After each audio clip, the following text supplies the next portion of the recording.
Hi everyone, this is Kate Lujan from the Office of Planning and Partnerships. Thank you for taking your lunch hour to spend some time going over some planning guidance and contract expectations.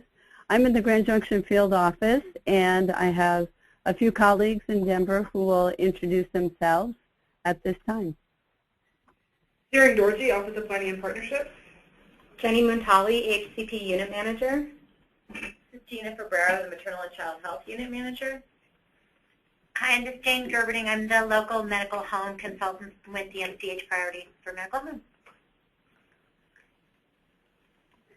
And currently we have, it looks like, about 20-some counties represented. We had 40 that did RSVP, so we expect more people to join. And as you can tell by my voice, you may have a sudden moment of silence if I have a bit of a coughing fit. So I just wanted to let you know that. And Annie Gao is going to go over some housekeeping features for us. Hi, my name is Annie, and I'm the Communications Coordinator at CDPHE. And one of the options you have to communicate with us here today is through the chat box. So you can type in your chat questions. If it's a technical question, I will try to answer it, like if you can't hear or can't see something. If it's a content-related question, then we will be taking them throughout the presentation, and then I will just let our presenters know that we have a question. Another option is that you can raise your hand and then speak through the audio. So everybody's set up where you're currently muted, but by raising your hand, you should see that tool on that icon that is a hand, and then we can unmute you and then have you speak through the audio line if you want to communicate that way. Another thing to note is that the webinar is being recorded, and then we will be posting it online, so it's available for others to listen to after, and so just something to keep in mind throughout. Thank you, Annie. Next slide, please. So our objectives for today are to give the local agencies an orientation to the changes in the fiscal year 14 planning process and forms. As you've noticed, because we did send out drafts, they're not that different from last year. We'll also review the contract expectations for fiscal year 14. And thankfully, because of our colleagues in HCP, will be able to provide updates regarding the HCP model of care coordination, which will help us all in the clarification. Next slide, please. So administratively, the local planning and support contract is through the Office of Planning and Partnerships in partnership with MCH, or Maternal Child Health, and a healthcare program for children with youth, and youth with special healthcare needs, so that we all know them as HCP programs. So we meet quarterly, so Office of Planning and Partnership, MCH and HCP, to discuss what's going on, just the progress, the support and training needs of our local agencies. And we also meet with the MCH implementation team leads and try and get information out to local agencies about MITs. We also share the planning form that you all complete with Maternal Child Health, so that everyone at the Colorado Department of Health is aware, who needs to be aware of what kind of assistance might be needed with the MCH, HCP, and MITs. Now that's a mouthful even for all of us who have been trained in NIMS and EPR. So excuse all the acronyms, and if there's questions, please just ask. You can type it in, as Annie mentioned, by raising your hand, and there's a little chat box. Next slide, please. I know all of you have worked with Office of Planning and Partnership for a number of years. We just wanted to be certain that those who might be new to the field understand the role of the Office of Planning and Partnership nurse consultants. So we are a liaison between yourselves and Maternal Child Health and any other CDPHE resources, such as if you need assistance in environmental health on that whole side, or if you need assistance with communicable disease. As most of you on the Western Slope are aware, I do the lead for communicable disease for my agencies also. So there's myself based in Grand Junction Field Office, and then we also are fortunate to have Syrian Dorji, who is in the Denver main campus. So if you have any kind of public health concern where you need assistance linking into Denver, just give us a call. On the map that is shown now, you can see that the whole state is divided into two. It follows the continental divide in that black from Jackson, following Grand, down to Summit, around Pitkin, Gunnison, Hinsdale, and Archuleta. So anything west of that line is covered by myself, and anything east is covered by Syrian.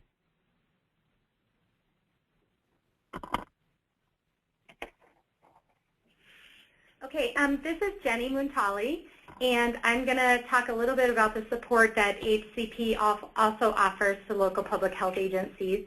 So as Kate said, that we do have joint administration of the contracts where HCP also provides support around the care coordination initiatives. And so our role is basically to provide direct support to local public health agencies who are implementing HCP care coordination services and or specialty clinic services. And so I'm the unit manager, and then we also have Angie Goodger. Her main responsibility is to provide specialty clinic services support to the sites that offer that, and also to the agencies providing care coordination whose contracts are combined with MCH team. And then we have one other vacant position, and that position is responsible for providing care coordination support services to the agencies whose contracts are combined with OPP. And that position is currently vacant. So we're working to fill that position, and we'll keep you posted on who that person is.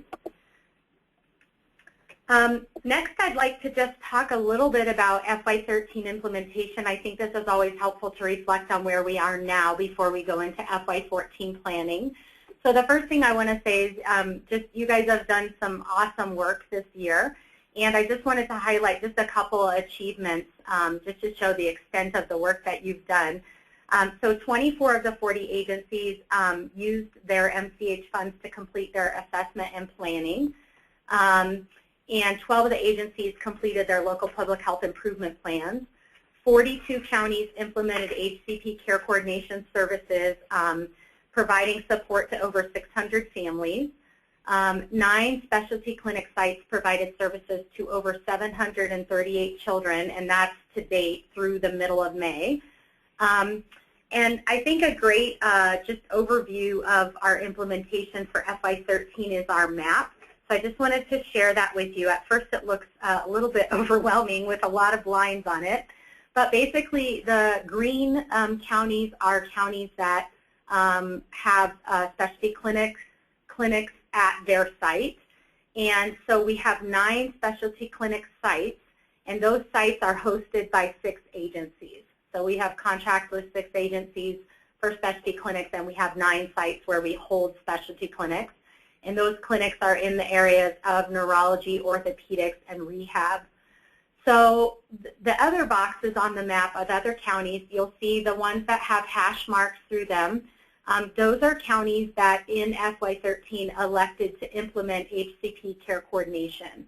The counties that don't have any color or hashtags in them elected to not implement HCP care coordination during FY13. So I think visually this map represents a few ideas for us that I wanted to just briefly talk about. So a couple of the issues that we've encountered this year during FY13 implementation is that while we wanted to afford counties the flexibility of whether or not they had the capacity in FY13 to deliver care coordination services, this option created some unintended consequences, as you can see from the map. Particularly in the southern region of the state, we have several counties grouped together that are not currently providing HCP care coordination services.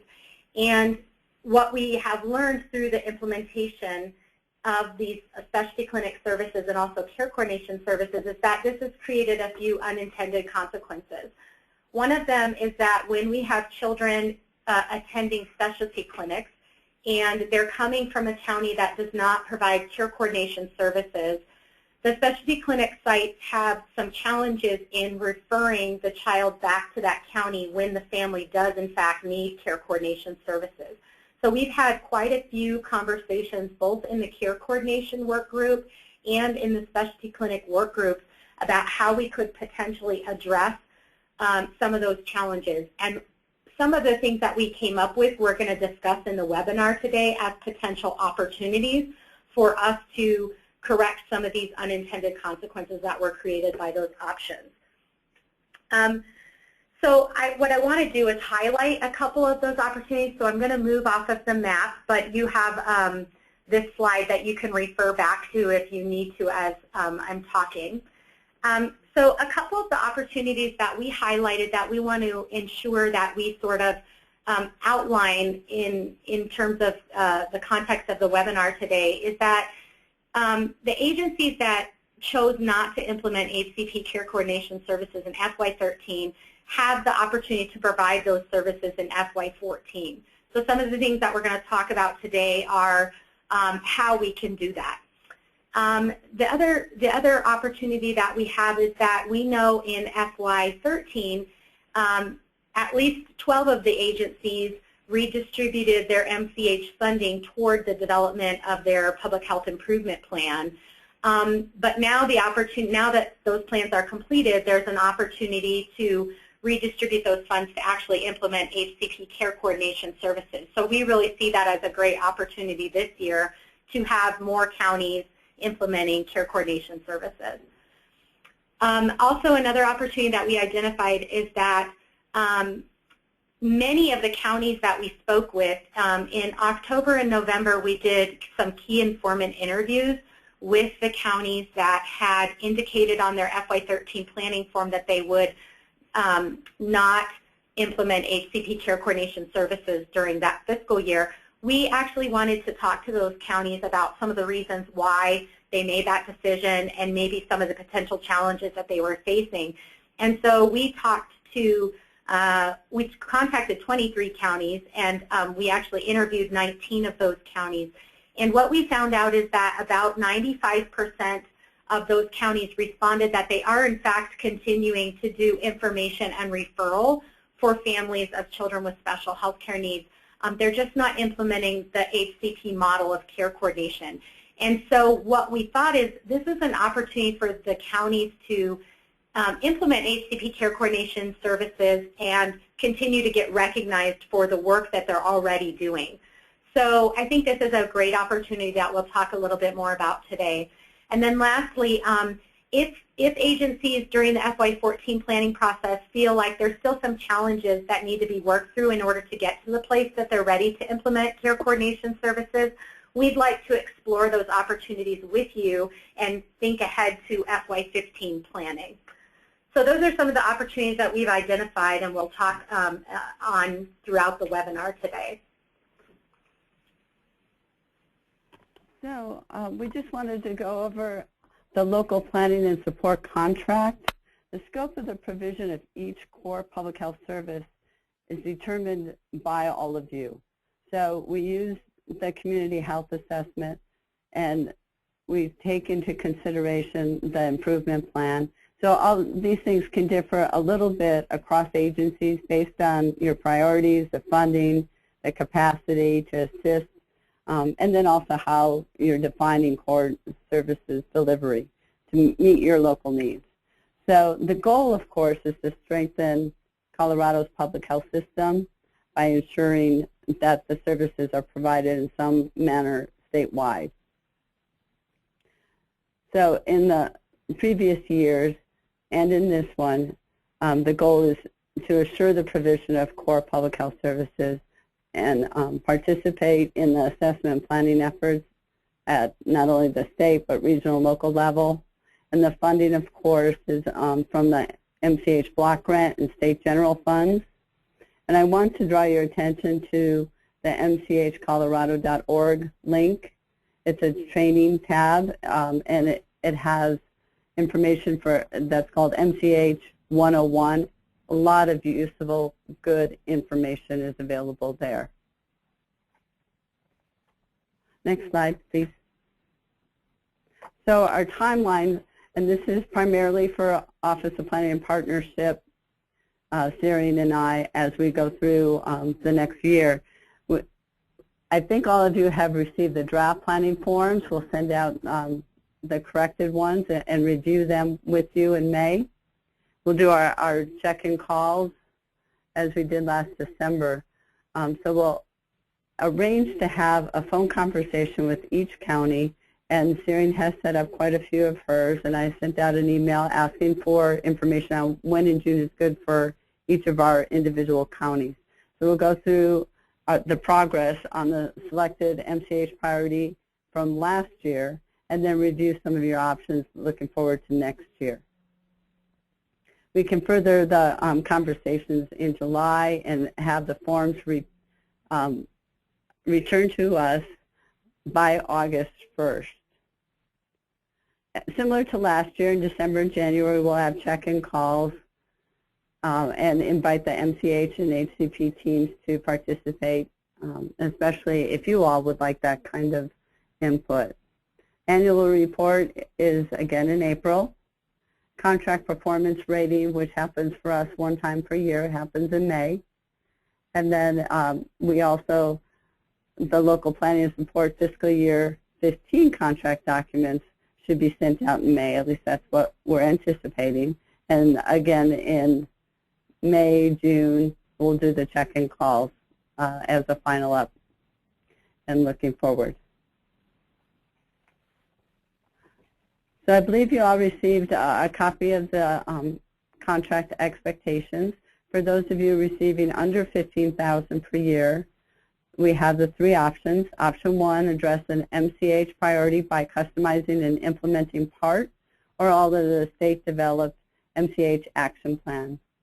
Option two, assessment and improvement plan, although most of you have done a lot of that work already.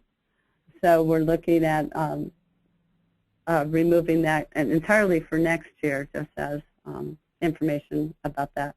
Option three is implement the HCP care coordination model for policies and guidelines, and that includes entering data into the SHIN data system, participate in HCP care coordination training, monitoring, and consultation.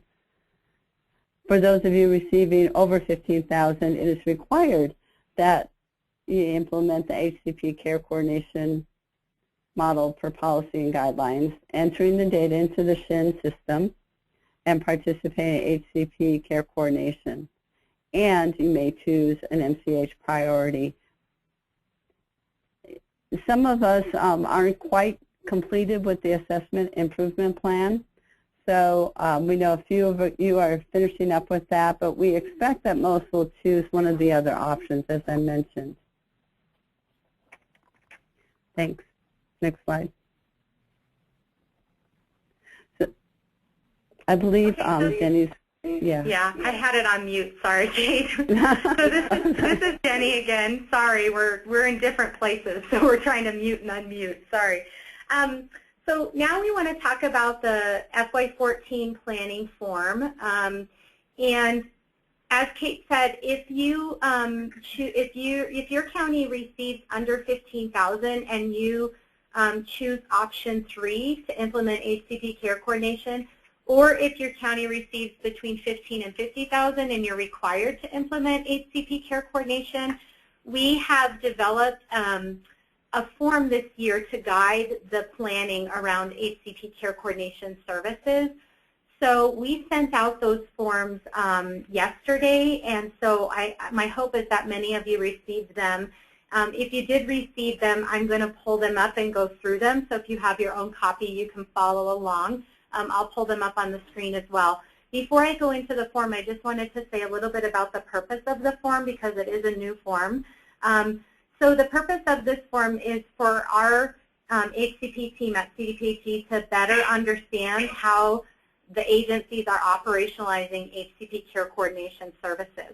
So we know that each county operates a little bit differently, and that you're also addressing specific unique characteristics of your county in which you reside. And so we know that services will vary from county to county, so we're just looking to better understand how you provide those services. Secondly, we want to consider some of the experiences that I mentioned a few slides ago from FY13 implementation to help inform FY14 planning. And lastly, we want to identify at the planning process if there's any training and support needs that your agency may need to be able to implement and provide care coordination services. So by identifying those during the planning process, we can actually develop a training plan and ensure that we work with your agency to get what you need before October, before we get too far into the implementation of FY14. So now what I'm going to do is I'm going to go into the planning form. So you're going to see me move off of this PowerPoint presentation slide, and I'm going to pull up the planning form. So bear with me while I do that. So for those of you that received the planning form via email, should have been yesterday, this planning form is an Excel document, and like I said, this planning form is to be used by agencies who either chose option 3 as part of their planning process, or those agencies that are required to implement HCP care coordination. So if you fall into either of those categories, we're requesting you to submit this form along with your MCH planning form that looks the same as it did last year. So the instructions are located at the top of the form, as well as the purpose of the form. And then we also understand that being a new form, you may have some questions from time to time as you fill it out. So if you do, we have 2 people that are available to answer your questions. You can contact Angie Goodger, which is one of our HCP consultants. Her email address is there, or you can also contact me directly, and my email address is at the top of the form. So we do ask that once you fill out this form that you submit it along with your MCH planning form by August 1st to your public health nurse consultant, either Kate or Searing. So I'll just briefly review the form, and I can take questions at any time. So if you have questions, go ahead and just ask them, and I'll stop in the middle and answer them. So the first part of the planning questions relates to the estimated population of children and youth with special health care needs in your county. And the reason that we put that there is because we have some new population data that we got from the Department of Labor. And so we have made a chart that is broken down by each county that estimates both the number of children and youth from 1 to 17 as well as 1 to 14 that reside in your county. Now, for many counties, this is an estimated population based on the survey, the National Survey for Children and Youth with Special Health Care Needs. So where that's the case, we've noted that this is an estimation. But we thought you might find this information helpful for planning purposes. So in just a second, I'm also going to go to our website and show you exactly where that information is located. The second question is just if you were an agency who provided HCP care coordination in FY13, we're just asking for you to also write there how many children received HCP care coordination services. Ideally, we would want to stay around that same target, or if you found that your target was higher and you weren't able to provide services to as many children as you initially thought, perhaps because there were some challenges or staffing turnover and so forth, you might want to have that target available so that you can adjust it when you get to the bottom of your FY14 planning form.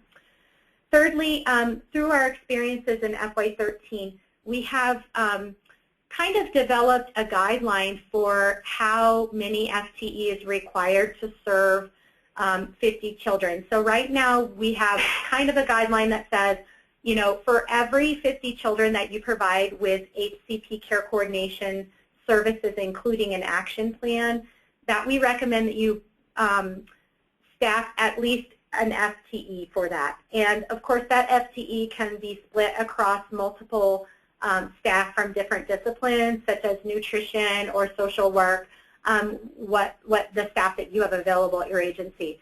In addition to this, we also want you to consider that you may need to adjust this ratio up or down depending on the unique characteristics of your county. Some of those that we've discussed with other counties is if they're serving a refugee population or if the population that they're serving is non-English speaking. Also, if you have some rural geography of your county. Both of these things may require your staff to use more time with that family when they're providing care coordination services. So you may be able to serve fewer children as a result of that. So that's mostly a consideration, but based on some of our experiences this year. So I just want to stop for a second. Annie, are there any questions? No? Okay. So I'll keep going. If you do have questions, please feel free to raise your hand in your toolbar, or you can write your message in the chat function, and then we'll answer them as they come in. The fourth question really relates to if you implemented HCP care coordination in the past, what are some of the challenges that you may have experienced as an agency, perhaps around staffing, capacity, referrals to other partners in the community, communication with your primary care physicians, or encouraging a medical home approach. So in that, we just want you to think through what are some of the challenges you had, and we would like to understand how you might address those challenges during FY14, and also if there's any support that you would like from us in doing so. We're interested to hear about that. And then related to that, if you have new staff or staff new to the HCP program in your agency, or you are a county who maybe received under $15,000 last year and you're moving into the over $15,000 category and now you're going to be required to implement HCP care coordination, you might find that you have some training or technical assistance needs. So we'd like you to describe some of those here. And I do want to say that as you're filling out these questions, we recognize that you may have different experiences. So you may be able to answer these questions easily, or you may not be sure, or you might have a question that you want to ask back to us. So feel free to, if you're not sure about a response, go ahead and put that you're not sure. Or if you have a question related to that planning question, you can go ahead and ask us a question there, and we'll get back to you during the planning process. So feel free to be pretty flexible on that, because we recognize that everybody's at a different place right now. So also, I think a pretty important part of the planning process is related to CRCSN notifications. So that's the Colorado Response to Children with Special Needs. And those are notifications that you receive through the SHIN data system. And there are some requirements that go along with the decision to continue to receive those notifications. So we wanted to make those requirements a little bit more clear up front.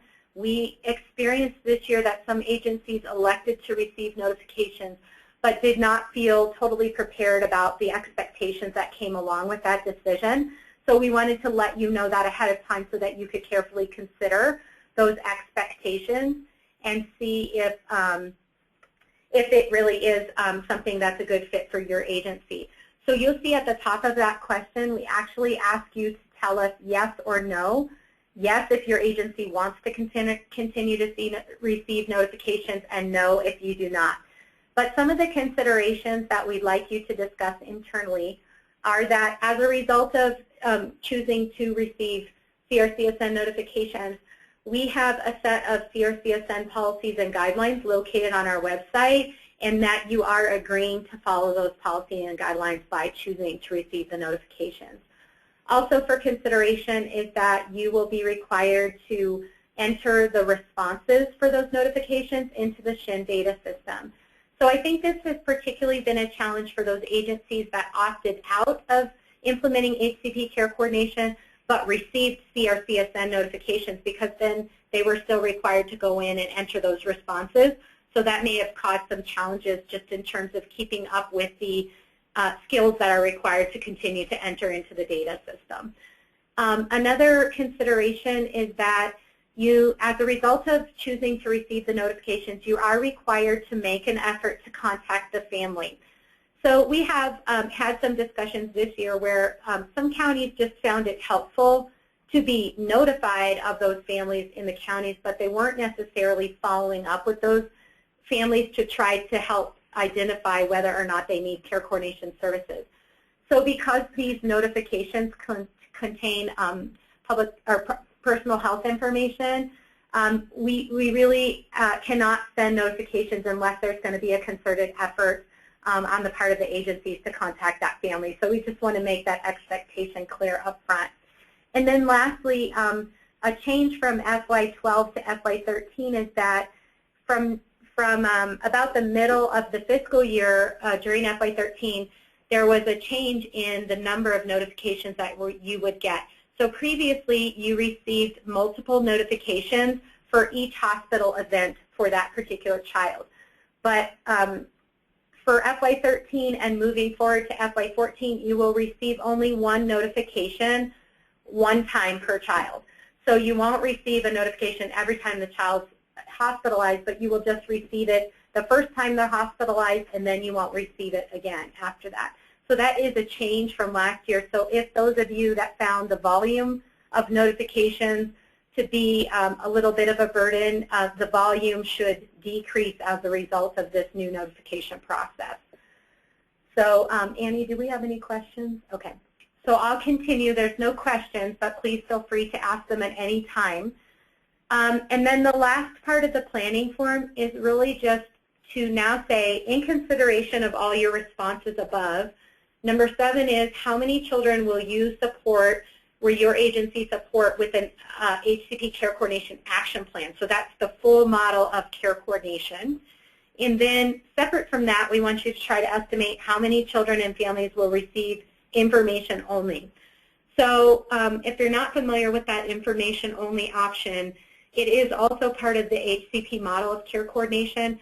But what happens is, as the family asks for information, you determine whether or not they may need care coordination, and you determine whether or not you need to go on through that assessment process. If the family doesn't need any other services, we sort of stop at that point in the model and call that information only. So we know that, especially from the key informant interviews, that your agencies continue to offer this service. So we just want you to also recognize that that takes staff time and to kind of plan for it. So I'll just pause for a second if there's any questions. So what I'd like to do is go ahead and go over, Yeah, you can keep typing in your questions, because you're going to see me go off the screen again, and what I'm going to do is navigate over to the hcpcolorado.org website, and I'm going to show you where to find some of the information that may be helpful to you in filling out this form. So I'm just going to navigate out of here and go over to that space. So what you see here is the hcpcolorado.org website, and it has been redesigned a little bit, probably from the last time that you've seen it. So if you type in into your browser www.hcpcolorado.org, this is the page that you will first see when you get to that website. So this is our home page, and you'll notice that at the top of the home page, we have now hyperlinked our services. So we actually have 3 areas of our program. The first is the HCP care coordination services, which we've been talking about today. The second is our regional rural pediatric specialty clinics. So those are the 9 sites that were in green on the map that I showed you earlier. And then lastly is our local systems building to encourage a medical home approach. So that is also an area on our website that you can find more information about. So if you scroll using your right-hand navigator, if you scroll down the page, you'll notice that we've added some new tabs, and this looks very similar to the MCH page if you've visited their page. And so I encourage you to go and visit these tabs, because they do have a lot of useful information. For example, the Guidelines and Forms tab actually contains all of our guidelines here that we mentioned in the planning process you may be agreeing to follow. We update these policy and guideline documents every year. So what you see up there right now are the FY13 guidelines, and by August we'll have the FY14 guidelines up there and available. There's also information on each of our areas of implementation. So I'm going to go ahead and close that tab. You can open and close each tab by clicking on the title of that tab. And then if you go down to the Data tab, remember on the Care Coordination Planning form we mentioned the population data broken down by county. So I'm just going to show you where to find that information. So right here it says CSHCN estimates by county, and that was developed as of February 2013. So if you click that, what will open is this Excel document. And I just want to orient you to the bottom of the Excel document. There's two tabs. The first tab shows the estimated population of children and youth with special health care needs ages 0 to 17, broken down by county. So the interesting part of this is in column D, this is the population in the county, and then this is the population of children and youth with special health care needs 0 to 17. So you may find that information helpful. Again, the population data has been updated and is current as of 2012. And then if you click on the tab to the right at the bottom of the spreadsheet, you'll see that we also have the same information for children ages 1 to 14. So here in column F, you'll see that this is the estimated, this is the actual population of children and youth between the ages of 1 to 14, broken down by county. And it also gives you the source of that population data. And then if you go over here to column H, it actually estimates the population of children and youth with special health care needs ages 1 to 14. So your county may find this information helpful in planning, or if you need this for other planning activities or grant writing, you can also use this information. So you can find that again at our website. Annie, are there any questions? Okay, great. Secondly, in the planning form that I just went through, if you did implement HCP care coordination services in FY13, we are now posting quarterly reports to show the volume of care coordination. So you can also reference those reports here. This is quarter 1 and this is quarter 2. So if you're going to do planning for the whole year and you did implement care coordination during FY13, you may find this helpful in terms of the volume that your agency achieved, and you can use that for planning. Okay, so now I'm going to go back into the PowerPoint presentation, so just bear with me for a second. So we went through, on the previous slide, we went through the Excel format of the form. On the form, I also want to mention that the green boxes are text boxes that you can actually click on and write right into the form itself. Just make sure that you save the form so that you can send it later. And then, again, I'll just mention again, if you're not sure what to put on a question, it's okay to say not sure or to ask another question of us. So also just kind of wrapping up the discussion about the forms, I just went through a little bit about where to find some of the data that you may find helpful in filling the form. And I talked a little bit about CRCSN notifications and our website.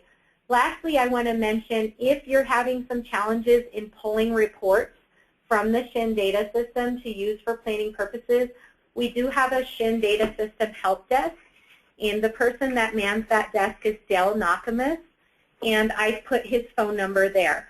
So you can just call the help desk and he will be happy to assist you in either pulling information for you or showing you how to pull the information from the data system.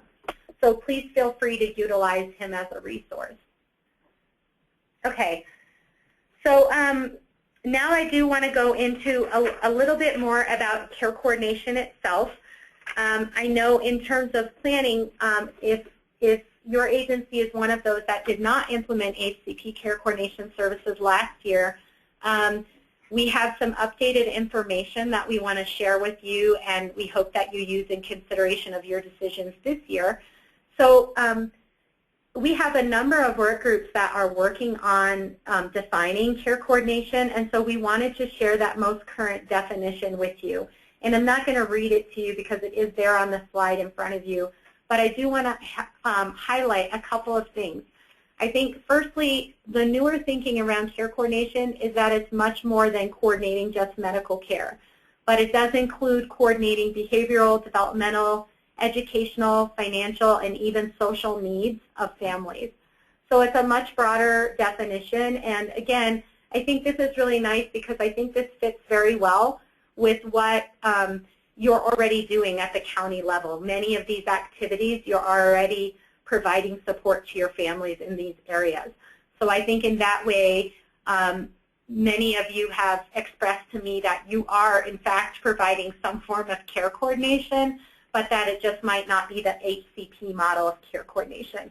So I just wanted to share that definition with you so that we're kind of all on the same page and have the most current thinking around what that service is. In terms of that service, this is not on the slide, but I did want to just mention a couple of examples of some of the care coordination functions that you might already be doing. For example, care coordination can be identifying sources of referral services and supports that facilitate connections for families to access resources in the community. Also, care coordination helps to develop a comprehensive plan of care and services with families and individuals that includes a plan to address the family and individual goals. And it also helps to establish accountability or negotiate responsibility. So one of the important aspects of care coordination is that we don't just do things for the family. Of course, in the beginning when the needs are high, we do some shepherding, but I think the ultimate goal is to build the capacity of that family to manage the issues that they're faced with in terms of caring for a child with special health care needs. So I think in keeping that in mind, most of the support is geared towards building the capacity of the family to manage those issues on their own. So in terms of some of the program improvements, again, we have worked very hard to use our experiences during the implementation of FY13 services to help improve our program and some of our processes.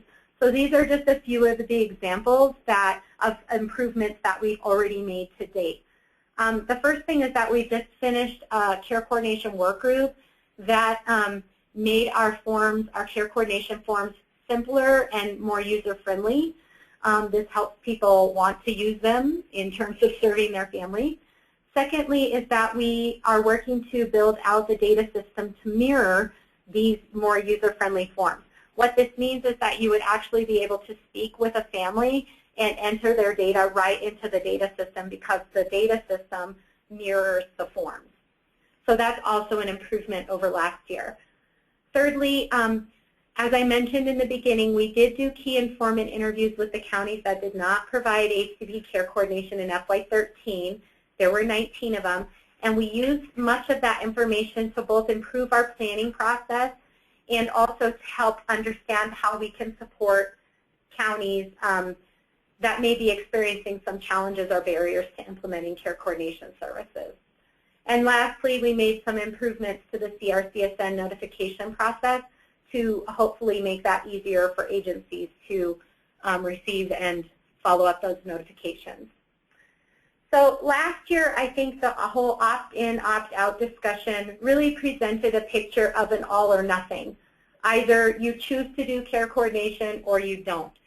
And based on our FY13 implementation and also the interviews that we did, I think we're moving a little bit away from that thinking to really taking into consideration the capacity of your county to deliver these services in terms of staffing, time, resources.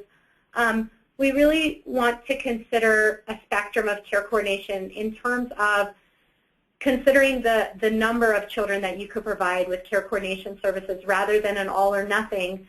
Maybe you have a little bit lower target, but that we also have an opportunity to look for who else in our communities is providing support services and how can we partner with them to fill those other gaps. So we recognize that each agency on its own cannot provide for all the children in their county. But we do think that we can create some realistic targets for support, and we also think that we can focus on partnering with other agencies to fill the gaps and ensure our families get what they need. So I heard from many of the counties that I talked to that these are two kind of tenets that you consider very important. And so I wanted to make sure to share them today so that we consider these sort of forward-thinking ideas when we're planning for this year. So I don't see any questions in the chat box, but if anyone has questions, now would be a good time to type them in. Okay, Again, Kate, there's a question. Oh, okay. I don't see it. Okay. I'm pulling it up. I can't grab it. Huh? Expand the window. This? Do the diagonal. Just go to the Pull it corner. Perhaps you can read the question. Oh, yeah. Hold on just a second, Kate. We're having some. There you go. Okay, sorry. I had to drag it. With the PowerPoint presentation. Okay, so the question is, was the PowerPoint presentation sent? And if so, who emailed it so I can locate it? Okay, so that's a good question. So we're recording the presentation as a webinar. And what we're going to do after is we are going to put the webinar up on the OPP website.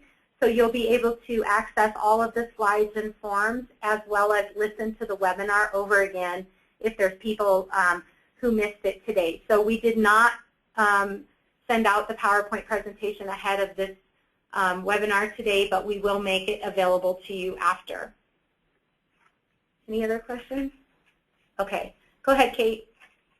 All right. So if you do have further questions, just to ensure that you know how to contact us, our emails are posted there.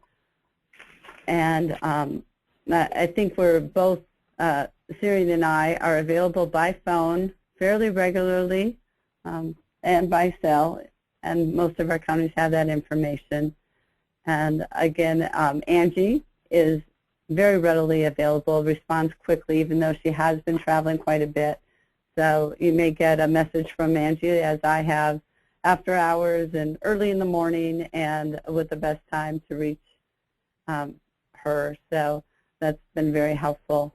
Again, Gina is with us today to answer any questions. She's our MCH unit manager, and Jenny, as we all heard, a wonderful presentation about HCP, is our unit manager for HCP.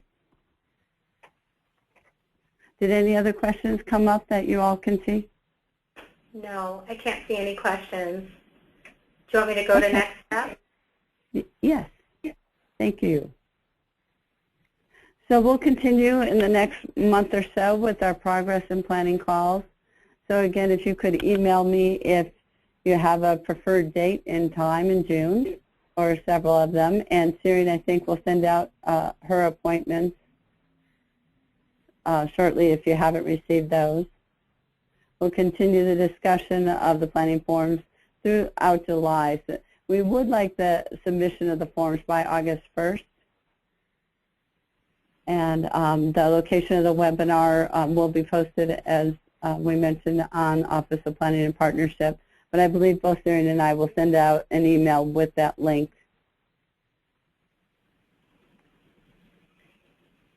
Any other further questions or discussion? Does anybody want to raise their hand and ask a question? Because you can ask an audio question. If you don't want to type one in, you can actually raise your hand and we'll click on you and unmute you, and you can ask the question on the phone.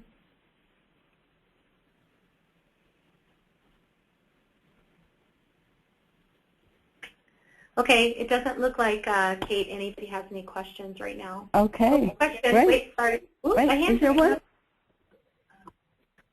Yes, there is.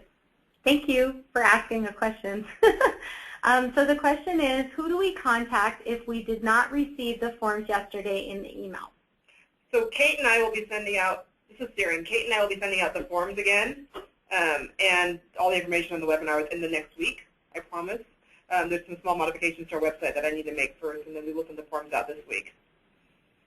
And make sure that we get.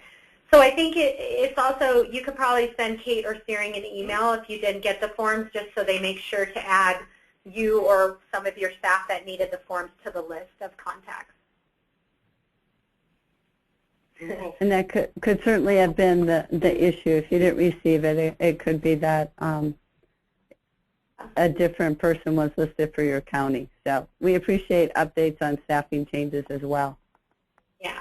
And we apologize. You know, I think normally our goal would be to get the presentation and the forms out at least a week ahead of time for you to review. But as you can imagine, because this is FY14 planning, we're also trying to, you know, be thoughtful about developing forms and tools that would be helpful. And so, you know, some of that is we're building the plane as we fly, so to speak, in the words of Rachel. Any other questions? Feel free to raise your hand, or if you want to ask a question, or you can type into the chat and we can see your question come up.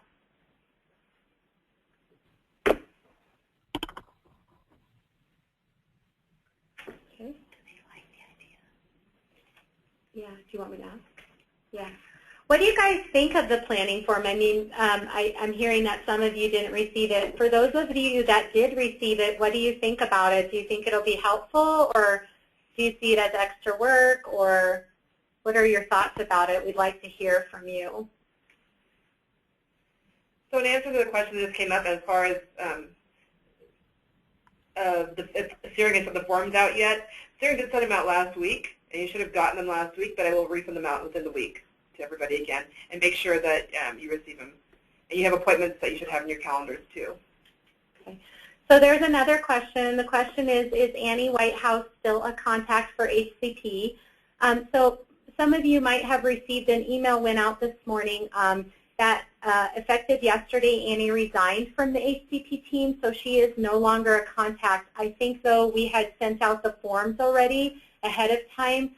So you'll see on the form that I just put up that Angie has been put up there as a contact in the interim while we're you know, working on redistributing activities amongst our team. So we'll make sure to put the updated forms on the website with that corrected. So use the contact information that's on that last slide that we gave you. You can contact any of us that are here. We're available to help you. So thank you for the question. Any other questions? Any thoughts on the planning form? Feel free to say what you think.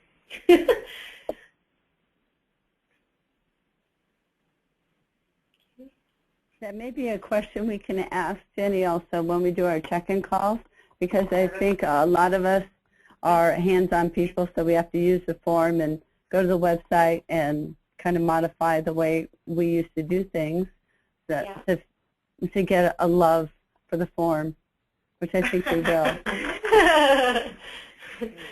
Yeah, that's a good point, Kate. Okay. Okay, so with no further questions, I think we'll sign off. And I thank all of you in Denver in particular to keep this